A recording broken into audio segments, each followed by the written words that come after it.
Lauren Mitchell had always been a woman who seemed to belong to the world she had built with her own two hands. Born in Houston, she grew up not in the warmth of a family home, but in the corridors of the foster care system.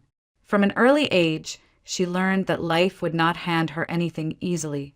While other children had parents to guide them through school projects or cheer them on at graduations, Lauren had caseworkers and temporary guardians who changed every few years.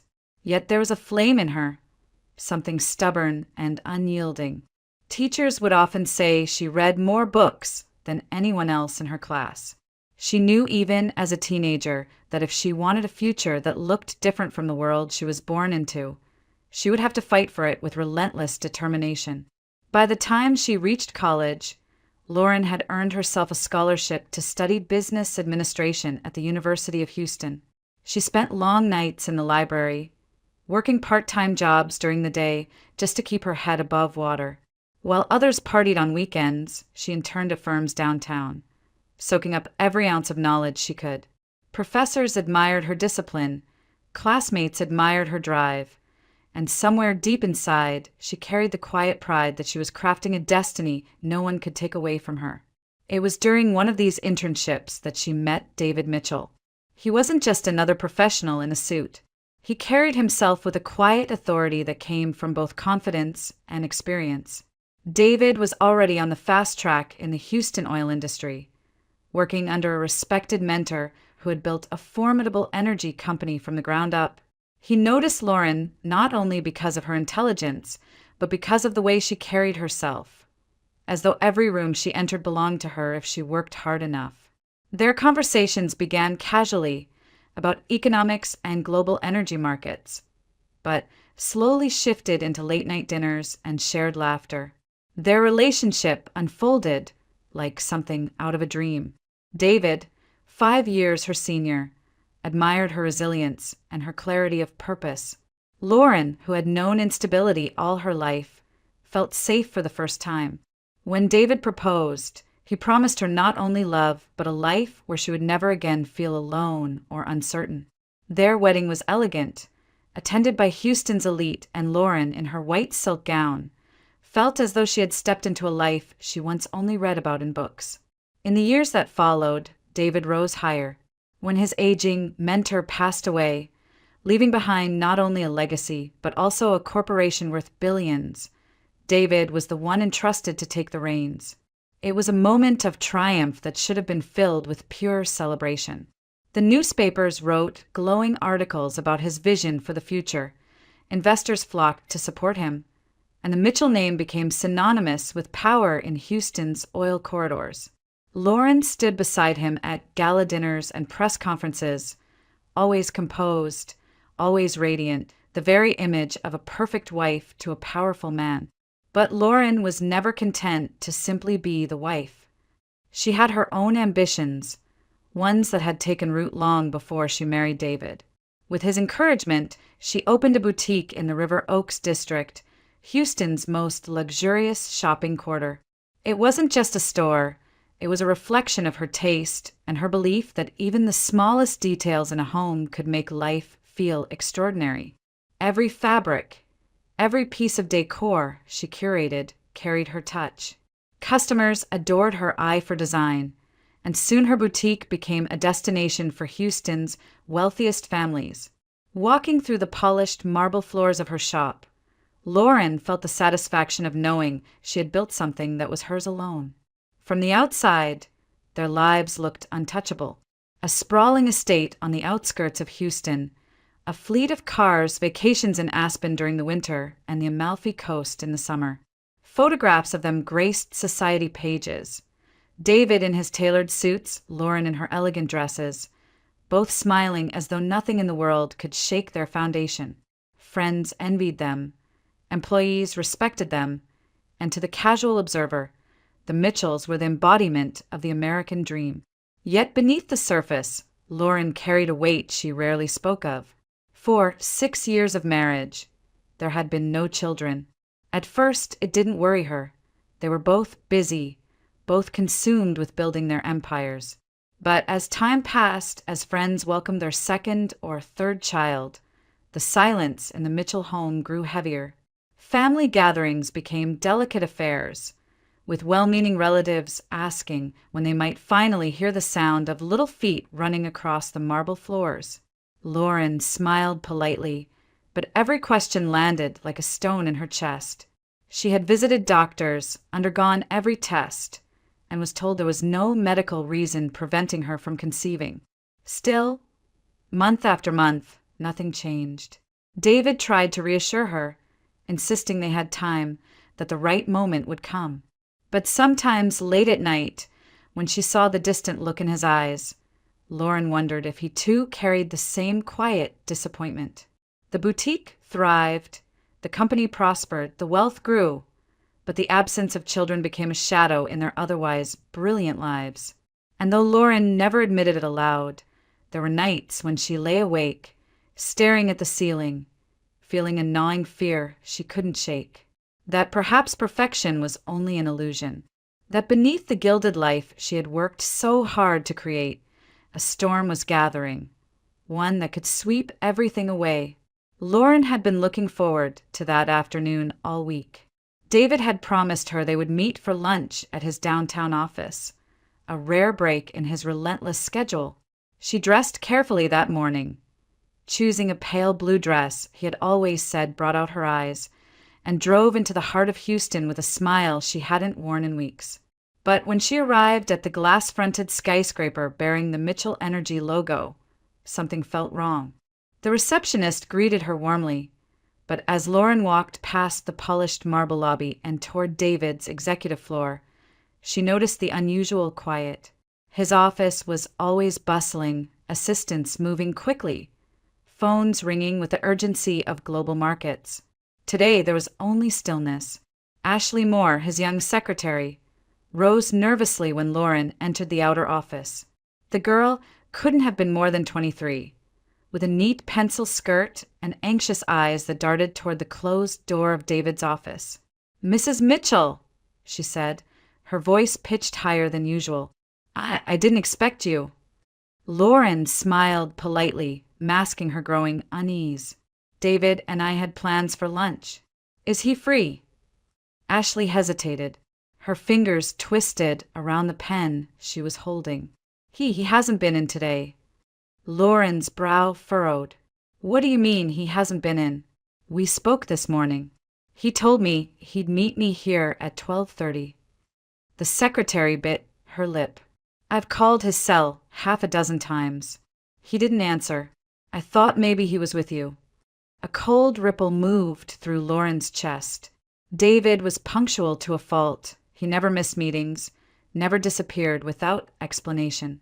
She tried his number herself, listening to the line ring until it cut to voicemail. The sound of his recorded voice, so normal, so ordinary, made the silence that followed feel unbearable. "Unlock his office," Lauren said quietly. Ashley hesitated, then obeyed, sliding the key into the door and stepping aside. Lauren entered, half expecting to see him behind the desk, working late on a contract or taking a call. But the room was empty. Papers lay neatly stacked, the computer screen dark. The chair was pushed in as though he hadn't been there all morning. Lauren forced a smile for Ashley's sake, telling her not to worry, that perhaps David had been caught up in a last-minute meeting. But inside, dread pressed down on her like a lead weight. She left the building quickly, ignoring the curious glances of staff as she strode through the lobby. When she returned home to their estate on the outskirts of Houston, the house was still. The afternoon sun streamed across the marble foyer, glinting on the chandelier. She called out his name, her voice echoing through empty rooms. No answer. His car wasn't in the garage. His phone went straight to voicemail. Lauren went upstairs, her steps quickening as though she could outrun the fear building inside her. In the bedroom, she sat on the edge of the bed, pressing her hands to her temples. Something tugged at her then, a memory of slipping her cardigan across her shoulders that morning, of feeling something crumpled in the pocket. She reached into the fabric now, her fingers brushing against a folded piece of paper. Heart pounding, She pulled it out and unfolded it. The handwriting was large, hurried, almost careless. For words stared back at her. Black ink on white paper. Don't look for me. Sorry. For a moment, she couldn't breathe. The words blurred. The paper trembled in her hand. She whispered his name, as if he might answer, as if this could be some cruel joke. But the house remained silent, and the note felt heavier than any weight she had ever carried. No, she whispered fiercely, shaking her head. No, he wouldn't do this. Not David. She thought of the man she had built her life with, the one who promised her safety after years of uncertainty, the one who held her hand through every disappointment of not conceiving, the one who never let business get in the way of family dinners when he could help it. That man would not vanish into thin air. He would not leave a note so cold, so final. Tears blurred her vision, but anger surged through her chest, burning away despair. She refused to believe he had walked away. Something had happened, something she didn't yet understand. Her first instinct was to call the police. Within the hour, 2 officers from the Houston Police Department sat in her living room, their notepads open, their voices calm but detached. Lauren handed them the note with trembling fingers, explaining that her husband had disappeared without a trace. The officers examined the paper, exchanged a look, and one of them cleared his throat. Mrs. Mitchell, with all due respect, your husband is a grown man. If he chose to leave on his own, that's not a crime. Lauren stared at them in disbelief. Chose to leave? Do you have any idea who my husband is? He runs a corporation worth billions. He wouldn't just walk away from that. He wouldn't walk away from me. The other officer scribbled something down. We'll file a missing persons report, but given the note, it does look voluntary. We'll check traffic cameras, bank accounts, credit cards. If he's out there spending money or traveling, we'll see it. Their tone was procedural, almost dismissive. To them, she was just another wealthy wife worried her husband had decided on a sudden change of heart. They didn't see the years of loyalty, the empire he had built, the impossibility of him simply abandoning it all. When they left, Lauren sank into the silence of her grand home. The chandelier above glistened, the polished floor shone, but for the first time, the house felt cavernous and empty.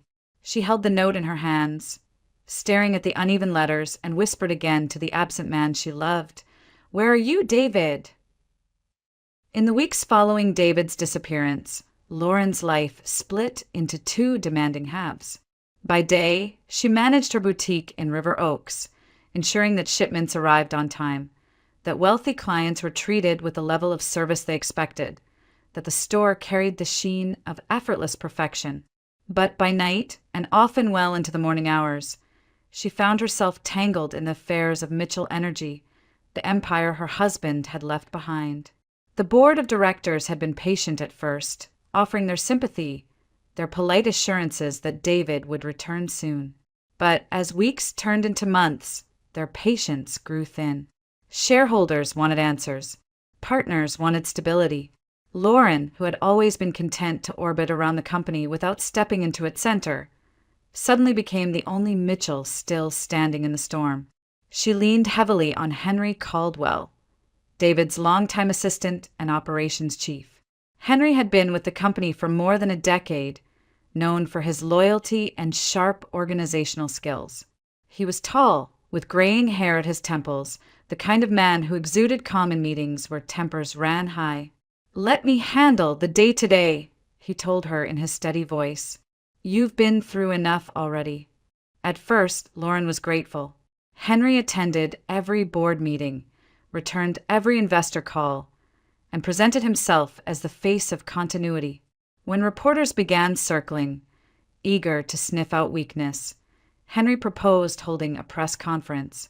Lauren sat in the front row as Henry stepped up to the podium, the company's logo glowing on the screen behind him. Cameras flashed, journalists jotted notes. "Mr. Mitchell has decided to take a personal leave," Henry announced smoothly. "After years of tireless work, he's chosen to step back temporarily to recharge, to focus on his well-being. The company remains in strong hands, and operations continue as normal. The statement was vague enough to pacify the press, yet polished enough to reassure investors. Articles appeared the next day framing David's absence as a deliberate act of self-care, a luxury afforded to men of power. Lauren watched the spin unfold with a mix of relief and unease. She had wanted the world to know something was terribly wrong. Instead, the narrative now suggested David had chosen peace over responsibility. For a while, the strategy worked. Stock prices stabilized, partners kept their contracts, and the board stopped calling her home every night with demands for clarity. Lauren retreated into her boutique, throwing herself into work with a determination that masked her growing exhaustion. She smiled for customers, adjusted displays, and signed invoices while her mind replayed the image of that crumpled note in her hand. But as Henry's presence grew more prominent, Lauren began to notice subtle shifts. His name appeared more frequently in company press releases. He began sitting in David's chair at meetings, leading discussions with the ease of a man who expected authority. Board members started turning to him instinctively for guidance, their questions directed at Henry rather than at the absent Mitchell name. Lauren told herself it was natural. Someone had to steer the ship. Yet late at night, when she returned to an empty bed, she couldn't ignore the way Henry's shadow seemed to stretch larger with every passing week. He wasn't simply holding the fort. He was building something for himself within its walls. Her friends tried to comfort her. At dinners or charity galas, they whispered reassurances that David would return soon.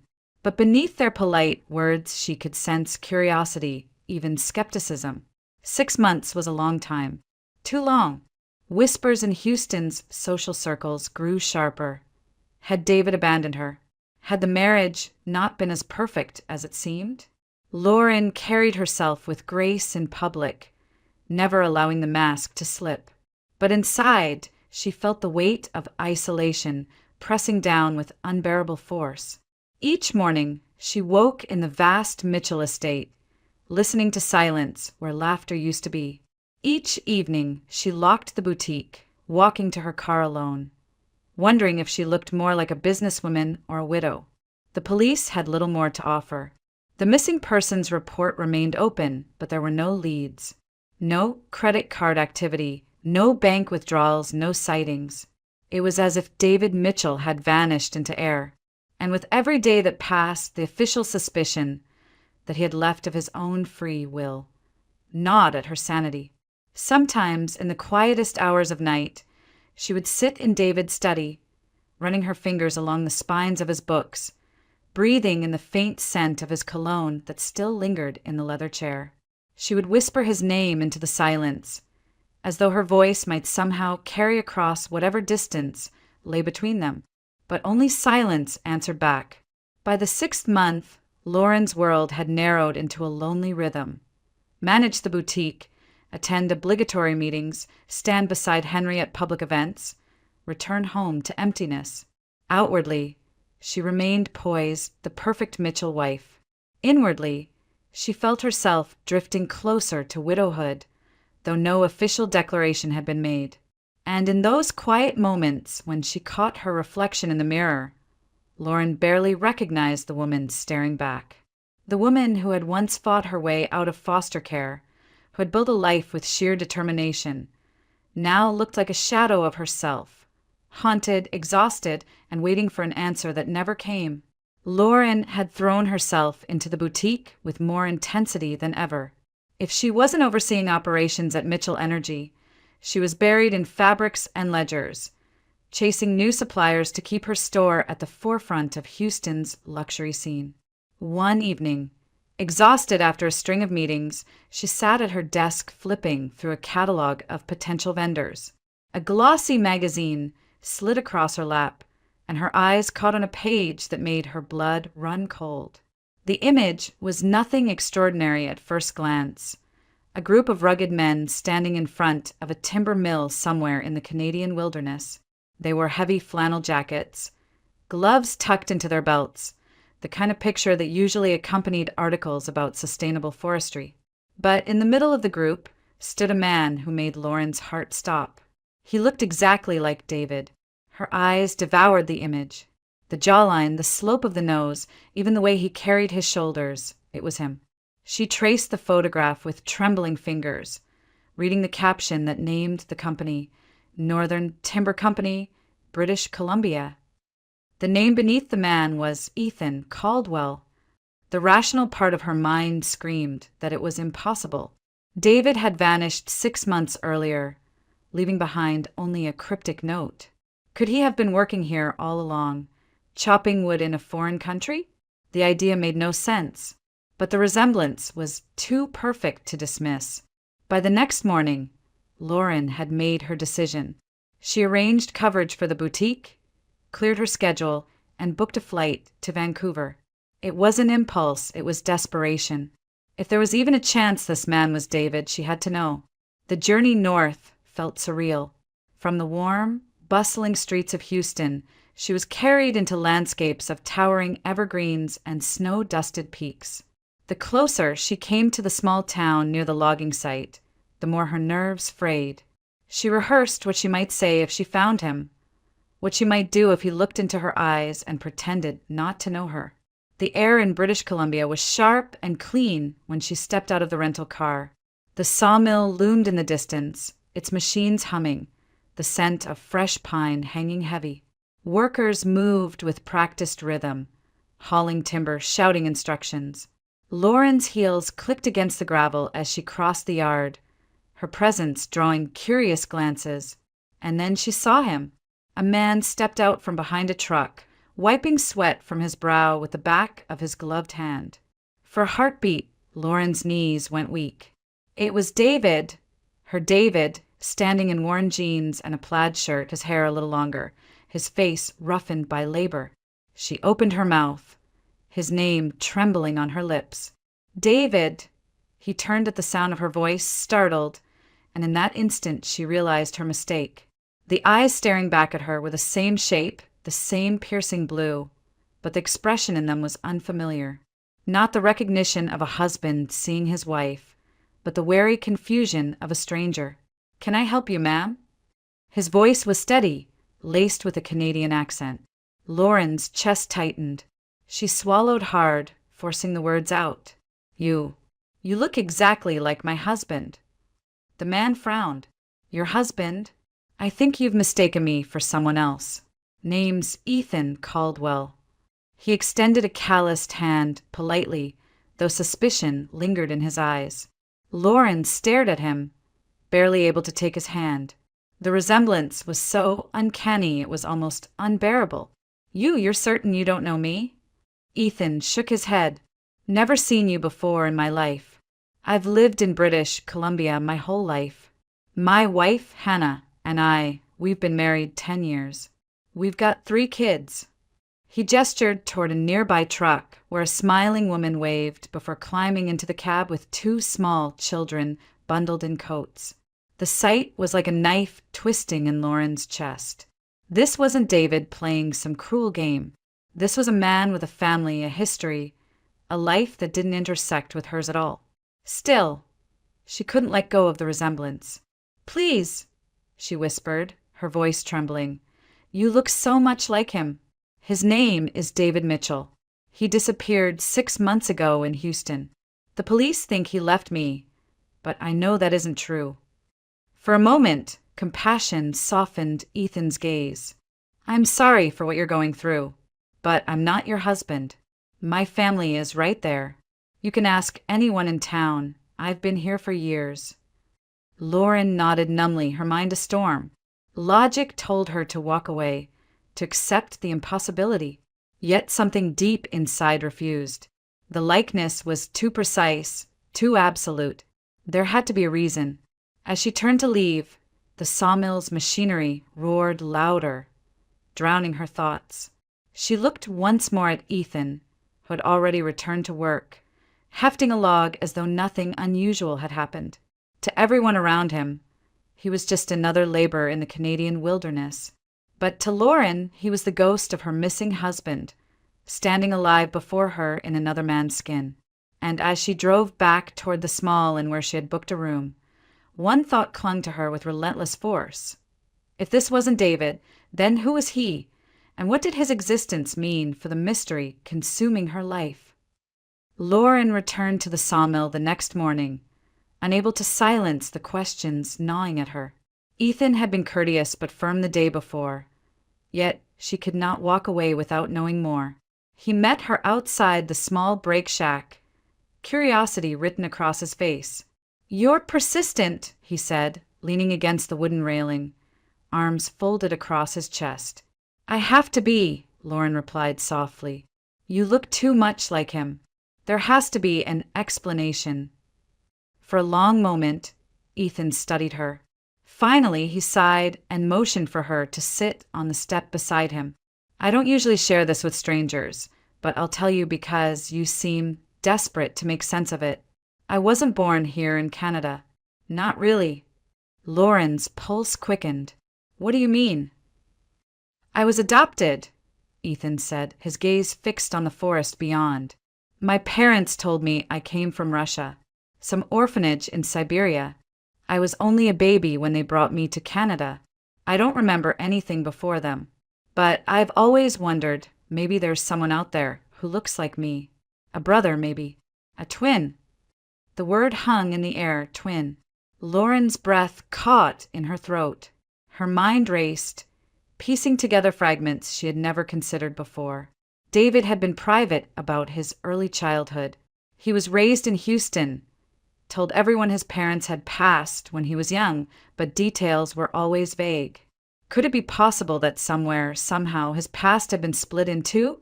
Ethan glanced at her, reading the turmoil on her face. "If your husband looks like me, maybe that's the answer. Maybe we're connected." He shrugged, but his voice betrayed a quiet weight. "I don't know. I've built my life here. My wife, my kids are my world. But if there's a man out there who shares my face, then maybe there's more to the story than I ever knew." Lauren pressed a hand to her chest, steadying herself. "If you're right, then David didn't just disappear. Someone made sure he did." As if on cue, her phone buzzed in her purse. She answered quickly, relief flooding her when she saw the call came from Houston PD. On the other end, a detective's voice was crisp, professional. "Mrs. Mitchell, we've got some updates regarding your husband's case. The note you handed over, we had it analyzed by handwriting experts." Lauren's grip on the phone tightened. "And it doesn't match your husband's handwriting. Not even close. Whoever wrote that note wanted to make it look like he left voluntarily. But it wasn't him." For a moment, Lauren couldn't speak. The detective continued, explaining that the slant of the letters, the spacing, the pressure of the pen, all pointed to forgery. "We can't tell you yet who wrote it, but this changes things. It means your husband may not have walked away of his own free will." Her heart pounded in her ears. "So you believe me now? You believe something happened to him?" "We believe it's possible," the detective admitted. "But without more evidence, our hands are tied. If you find anything at all, call us immediately." Lauren ended the call, her hands trembling. She stared at the phone, the detective's words echoing in her mind. It wasn't him. The relief was sharp, but so was the terror. If David hadn't written the note, then someone else had staged his disappearance. Someone who wanted her to believe he had left her. She turned to Ethan, her voice unsteady. "It means he didn't abandon me. Someone's hiding him. Someone powerful enough to make him vanish." Ethan frowned, his expression darkening. "If that's true, then you're in the middle of something dangerous. Do you have any idea who could benefit from him being gone?" Faces flashed through Lauren's mind. Board members, competitors, even those within David's own circle. But one face lingered longer than the rest. Henry Caldwell. He had been the one to calm the board, the one to step into David's role without hesitation. But suspicion was slippery, dangerous. She couldn't allow herself to accuse without proof. Instead, she whispered, almost to herself, someone staged it all. They wanted him out of the picture, and I've been blind to it. The weight of it all pressed down on her. The possibility that David had a twin, the certainty that the note was forged, the dawning realization that an unseen hand had orchestrated everything. It was too much, too tangled, too dangerous to grasp at once. Lauren sat beside Ethan, staring at the sawmill workers moving like shadows against the trees. Hope flickered faintly in her chest. David might still be alive. But fear wrapped around that hope like barbed wire. Because if he was alive, then he was in danger. And if she pushed too far, she might be too. In that moment, she felt suspended between worlds. One where her husband had been lost forever, and another where finding him meant unraveling a web she might not survive. Ethan could not shake Lauren's desperation from his mind. That night, after his shift at the mill, he sat at his kitchen table long after his children had gone to bed, scrolling through contacts he hadn't spoken to in years. Among them was a friend from his youth, someone who had returned to Russia to work in rural healthcare. With hesitation, Ethan sent a message describing Lauren's story and the uncanny resemblance between himself and the missing oil executive from Houston. The reply came hours later, when the morning light was just beginning to filter through the curtains. His friend's words were brief but staggering. "There is a man here, found months ago in the mountains. He looks like you. He is alive, but barely. Come quickly." Ethan read it twice before calling Lauren. Her voice cracked when she answered, weary from another sleepless night. When he relayed the message, silence fell on the line. Then, in a voice trembling with both terror and relief, she said, "Where is he?" Within days, Lauren and Ethan were on a plane again, heading deeper into British Columbia. The journey was grueling, miles of twisting mountain roads, leading them away from the comforts of the city. The hospital was little more than a converted lodge, its walls smelling faintly of pine and antiseptic. Outside, the peaks loomed like sentinels, their snowcaps glittering under the weak winter sun. A nurse led them through dimly lit corridors until they reached a small room at the end of the hall. Machines hummed softly, a monitor beeped in slow rhythm, and there on the narrow bed lay a man Lauren both recognized and didn't. Her knees nearly gave way. David was gaunt, his skin pale against the white sheets. Bruises had faded to yellow along his jaw, and a thin scar traced down his temple. Tubes ran from his nose, and a ventilator wheezed with each forced breath. His chest rose and fell with mechanical precision, not the steady rhythm of a man sleeping peacefully, but the fragile cadence of someone held in place between life and death. "Oh, David," Lauren whispered, pressing her hand to the glass window before stepping inside. A woman in a white coat entered behind them. She was middle-aged, her hair tied back neatly, her expression calm but weary. "I'm Dr. Carter," she introduced herself. "He was found by hikers nearly 6 months ago. He'd fallen in a ravine. Multiple fractures, head trauma. By the time they brought him here, he was barely alive. We've been keeping him stable, but his recovery has been uncertain." Lauren's throat tightened. "He's been here all this time? Alone?" Dr. Carter nodded. "No identification, no one to claim him. Until now." She glanced between Lauren and Ethan, clearly struck by the resemblance. Ethan stepped closer to the bed, his hands trembling as he gripped the rail. "It's like looking in a mirror," he murmured. The doctor adjusted David's fore. "He's been receiving blood, transfusions, periodically. Supplies are limited in facilities like ours. If either of you is a match, it could make a difference." Without hesitation, Ethan rolled up his sleeve. "Test me." Hours later, the results confirmed what Lauren had already begun to suspect. Ethan's blood was a perfect match. More than that, additional testing revealed a genetic link undeniable in its certainty. David and Ethan were not just lookalikes. They were brothers, twins separated at birth, their lives diverging across continents, yet converging in this remote mountain hospital. The weight of it left Lauren dizzy. She gripped the back of a chair, staring at the two men, the one who had been her husband, fighting for his life, and the other who carried his same face, his same blood. Fate had drawn them together in a way she could hardly comprehend. Dr. Carter spoke gently, aware of the storm raging in Lauren's heart. He's stable for now, but fragile. The next few weeks will be critical. There's no guarantee he'll wake, but the fact that he's held on this long, it speaks to his strength. Lauren reached for David's hand, the skin cool beneath her touch. He's strong, she whispered fiercely. He has to be. Ethan, standing beside her, placed a reassuring hand on her shoulder. If he's my brother, then he's a fighter. We'll see him through this. Every moment in that room was a tightrope between despair and hope. The hiss of the ventilator filled the silence, each mechanical breath a reminder that David's life was suspended by threads both fragile and miraculous. Lauren prayed silently, her lips moving though no sound escaped. She had clung for months to the belief that he hadn't abandoned her, that something darker had torn him away. Now here was proof. David Mitchell had not left her by choice. He had been broken, hidden, nearly erased. And yet, against impossible odds, he had survived. For the first time since his disappearance, hope stirred in her chest. Not the wild hope of denial, but the fragile hope of possibility.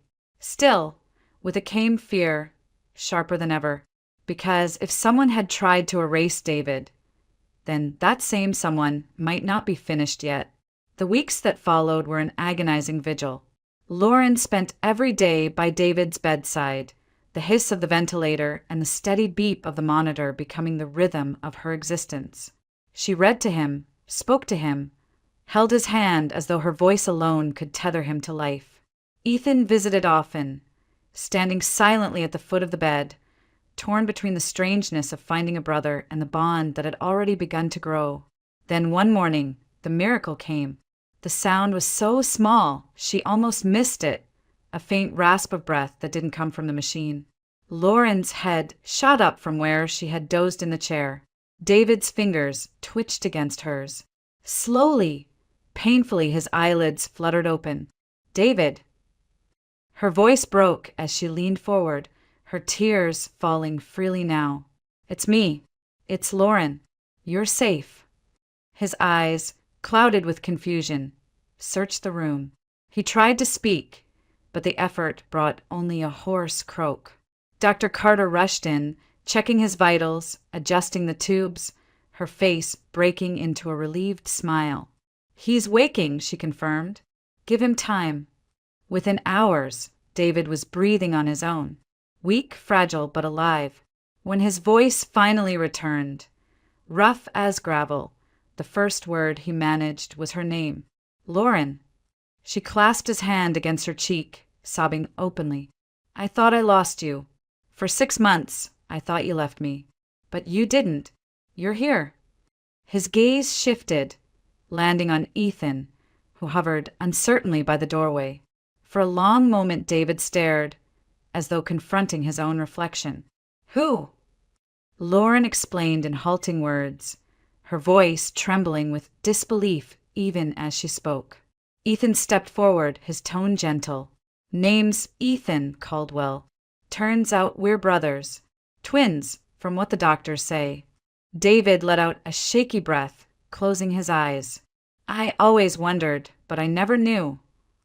The reunion was overwhelming, but as the haze of sedation lifted, David's expression hardened. He turned back to Lauren, urgency flickering in his weakened voice. "It wasn't an accident." Lauren's chest tightened. "What do you mean?" "Henry Caldwell," David whispered, each syllable deliberate, edged with fury. "He told me we were flying to meet with Chinese investors. He arranged the trip, insisted it had to be done in person. But when we were in the air, his men turned on me. They dragged me to the door of the helicopter. I fought them, but his hand trembled as he mimicked the motion. They pushed me out into the sky." Lauren's breath caught.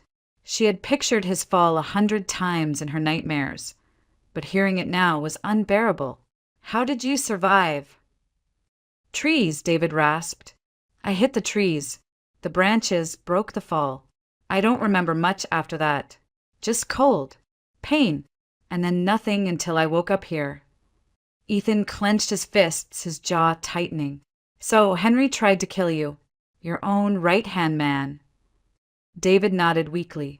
"He's been working with our competitors for years, feeding them information, undercutting contracts. I confronted him once, told him I suspected. He played innocent, but I found proof. A flash drive, emails, accounts, everything. It was enough to ruin him." His eyes burned with the effort of remembering. "I kept it hidden. He must have known. That's why he tried to erase me." Lauren's mind reeled. The months of uncertainty, the whispers, the forged note. All of it traced back to Henry. He had not only stolen her peace, but nearly taken David's life. "Where is it?" "The flash drive," she pressed, desperate. David closed his eyes, his strength waning. "Hidden. In my study. The bottom drawer, false panel. It has everything." His hand gripped hers with surprising force. "Don't let him win, Lauren. Promise me." Tears blurred her vision as she nodded. "I promise. We'll expose him. He won't take what's ours." Ethan placed a steady hand on David's shoulder. "We'll make sure of it. Together." The room fell into silence then, broken only by the rhythmic beep of the monitor. But the stillness was different now. It was no longer the silence of despair, but the silence before a storm, the gathering of strength, the resolve for justice. For the first time since that terrible day when she found the note in his jacket, Lauren no longer felt powerless. She had her husband back. She had the truth. And she had the proof that could bring Henry Caldwell's empire of lies crashing down. When David was strong enough to travel, Lauren arranged their return to Houston with meticulous care. The private plane touched down at William P. Hobby Airport under a veil of secrecy, escorted quietly by security hired to protect him from the moment they stepped off the runway. For weeks, she had dreamt of this moment, walking back into the city with her husband alive at her side. Now that it had come, her heart pounded with both relief and dread. They went straight to the Mitchell estate, the house that had felt like a tomb for 6 months, now breathing with life again. David insisted on going to his study first. With Ethan's help, he lowered himself into the leather chair, his hand trembling slightly as he unlocked the bottom drawer of the desk. He pulled it open, revealing what looked like a stack of old files. But with a practiced hand, he slid back a false panel. There it was, the small black flash drive that had nearly cost him his life. Lauren's breath caught as David held it up. This is what he wanted to bury. The following morning, they walked into the FBI field office in downtown Houston. Agents ushered them into a secure conference room, their expressions tightening as David explained everything. The helicopter, the betrayal, the months lost in a hospital bed. Lauren slid the flash drive across the table, her hand steady though her pulse raced. The lead agent plugged it into a laptop. Screen after screen filled with damning evidence. Email chains between Henry Caldwell and international competitors. Bank transfers to offshore accounts. Contracts quietly funneled away from Mitchell Energy. And then the crowning piece, plans outlining the staged disappearance of David Mitchell, complete with a forged note. The agents looked up, their faces grim. "This is more than corporate espionage," one said. "This is attempted murder." By that evening, the arrests began. Henry Caldwell was pulled from his downtown office in handcuffs, his face pale with shock. Reporters swarmed the building, cameras flashing as the man who had once played the loyal lieutenant was shoved into the back of a black SUV. Ashley Moore, the secretary whose nervous smile had once greeted Lauren in the office, was arrested hours later. Faced with the evidence, she broke quickly, admitting that Henry had coerced her into writing the note. He had promised her promotions, power, a place at his side once David was gone. Her handwriting had been the perfect disguise, a tool to convince Lauren the abandonment was real. The betrayal cut Lauren deeply. She remembered the young woman's trembling hands, the way she had avoided eye contact. Now she understood. Guilt had been etched into every glance. The story exploded across the media. Corporate coup attempt foiled, headlines read. Trusted executive betrays oil magnate. Investors who had once doubted now watched in awe as David Mitchell returned, alive, armed with proof, and ready to reclaim what had been stolen from him. Days later, a press conference was called. The ballroom of a downtown hotel filled with journalists, cameras, and investors who had traveled from across the country to see, for themselves, the man many had assumed was dead. Lauren stood just behind the curtain, her hand clasped tightly in David's. He still looked pale, thinner than before, but the steel in his gaze was unmistakable. When he stepped onto the stage, the room erupted in flashes of light, the hum of voices rising before falling into silence. David gripped the podium, his voice firm despite the months of weakness. 6 months ago, I was betrayed by someone I trusted. Henry Caldwell attempted to take my life and my company. He failed. Today, thanks to the work of law enforcement and the unwavering support of my wife, justice is being served. Lauren felt tears sting her eyes as she listened, her heart swelling with pride. She had waited for this moment, for the truth to be spoken aloud, for the world to see that her faith in David had not been misplaced. He glanced back at her, then continued. This company was built on integrity and resilience. That will not change. To those who tried to undermine us, let this be clear. We are still here, stronger than before. And justice will prevail. Applause thundered through the ballroom, echoing off the chandeliers. Reporters shouted questions, but David raised a hand, his expression calm. I will not be commenting further until the trial. What matters now is that the truth has come to light, and that truth will not be silenced. Lauren stepped onto the stage then, taking his hand. Together, they faced the cameras, the room buzzing with energy, the world outside watching. It was not just the return of a husband or the vindication of a wife. It was the restoration of everything Henry Caldwell had tried to destroy. And as the flashes lit their faces, Lauren knew this was only the beginning. Justice had been set in motion, and nothing would stop it now. The trial came swiftly, the weight of evidence leaving little room for doubt. In the packed courtroom of Harris County, Henry Caldwell sat stiffly in a dark suit, his once proud posture now hollowed by the inevitability of his fate. Witness after witness spoke, emails and bank records were projected onto screens, and finally, David himself took the stand. His voice, though quiet, cut through the silence like a blade. Henry Caldwell wasn't just a traitor to me or to this company, David said firmly. He was a man willing to sell loyalty for greed, to gamble human life for his own ambition. The jury deliberated for only a short time. Their verdict was unanimous.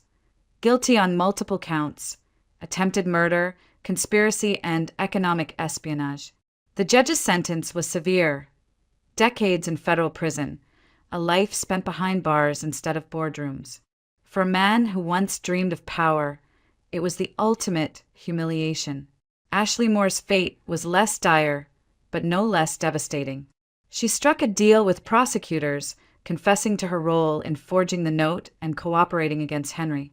In exchange, she avoided the harshest charges, but her career was shattered.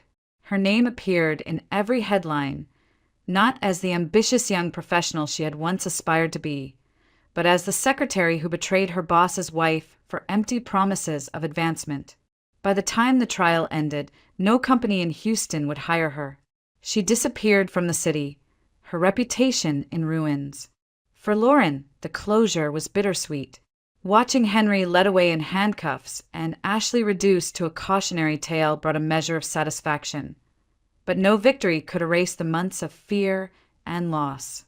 What it did bring was a renewed gratitude for survival, for truth, for the bond she and David had fought to reclaim. Back at the Mitchell estate, life slowly returned to its rhythm. David's health improved, his strength rebuilt with time and care. Ethan became a frequent presence, sometimes bringing his wife and children to visit. The resemblance between the brothers never ceased to amaze anyone who saw them together. Yet what struck Lauren most was the contrast. Two lives that had begun in the same place but diverged so completely. The truth of their connection was confirmed not just by the hospital's genetic tests, but by a private investigator Lauren had hired. Digging through international adoption records, the investigator pieced together the story. Twin boys born in a Russian orphanage, separated in infancy, each adopted into different worlds. One had grown up in Houston, destined for business and power. The other in British Columbia, grounded in forests and family. Fate, in its strange way, had woven them back together when the world threatened to tear them apart. The brothers embraced their reunion with open hearts. Over long dinners, they compared memories, discovered shared quirks, even laughed at how their children favored the same games and foods. In time, the idea of building something together emerged, not just a bond of blood, but a partnership of purpose. With David's recovery and Ethan's expertise in timber, the families launched a joint venture, a company bridging the oil corridors of Texas with the forestry traditions of Canada. It was not just about profit, but about legacy, about proving that what had once been broken could be rebuilt stronger. Investors admired the symbolism. The media called it a tale of resilience. For Lauren, it was simply a sign that healing was possible. On a cool spring evening, the Mitchell estate overflowed with laughter. Children ran across the lawn, Ethan's kids chasing each other while David and Lauren watched from the porch. Ethan sat nearby, his arm around his wife, their faces lit with the golden glow of sunset. For the first time in a long time, the house felt alive, not with the sterile perfection of wealth, but with the warmth of family. Lauren leaned her head against David's shoulder, her voice soft. "We almost lost everything." David kissed her hair, his eyes fixed on the children. "But we didn't. We found more than we ever imagined." In that moment, Lauren understood what had been true all along.